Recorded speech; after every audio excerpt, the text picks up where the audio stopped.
مساء الفل عليكم. هتكلم النهاردة عن أشرس وأخطر مجاعة اتعرضت ليها مصر. وهل المصريين كانوا أكلي لحوم بشر؟ وهل المصريين في يوما ما كلوا قطط وكلاب؟ اسمع يا سيدي. خلال العصر الفاطمي أيام الخليفة المستنصر بالله في أواخر عهده تعرضت مصر لغياب مياه النيل لمدة 7 سنوات. 7 سنين النيل ما بيجيش مصر. قبل ال7 سنين دول جه واحد اسمه الحسن بن الهيثم لمصر، وقال للخلافة الفاطمية اللي كانت موجودة وقتها ابنه سد عالي عشان يحجز المية، عشان وقت ما يبقاش فيه فيضان للنيل يبقى فيه مية موجودة. ولكن قوبل الاقتراح ده بالرفض، رفضوا خالص وقالوا لا ملهاش لازمة دلوقتي. المهم في أواخر عهد الخليفة الفاطمي المستنصر بالله غاب مياه نهر النيل عن مصر، وتعرضت مصر لأخطر وأبشع وأشرس مجاعة، وتعرضت مصر لانخفاض معدل منسوب السكان بطريقة أول مرة تحصل في التاريخ، وأعتقد لغاية دلوقتي.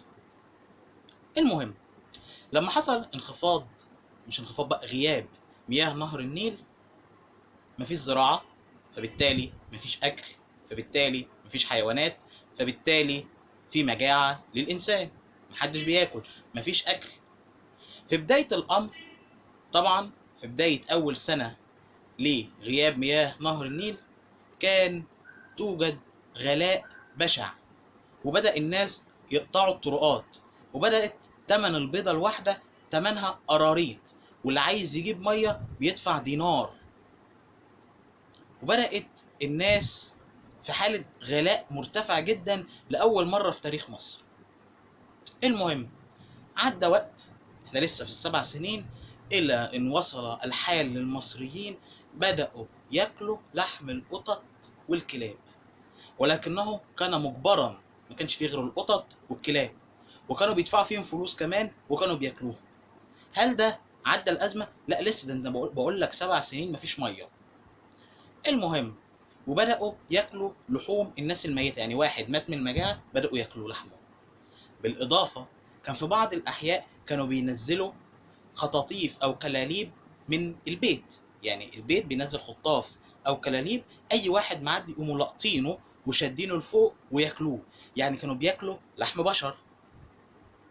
وصل للأمر إن الوزير وقت الخلافة الفاطمية كان عامل حادثة، فكانوا بيحققوا معاه، فكان جاي بالبغلة بتاعته، الحمار يعني بتاعه، فساب الحمار أمام مكان اللي بيتحقق فيه، فنزل ملقاش الحمار.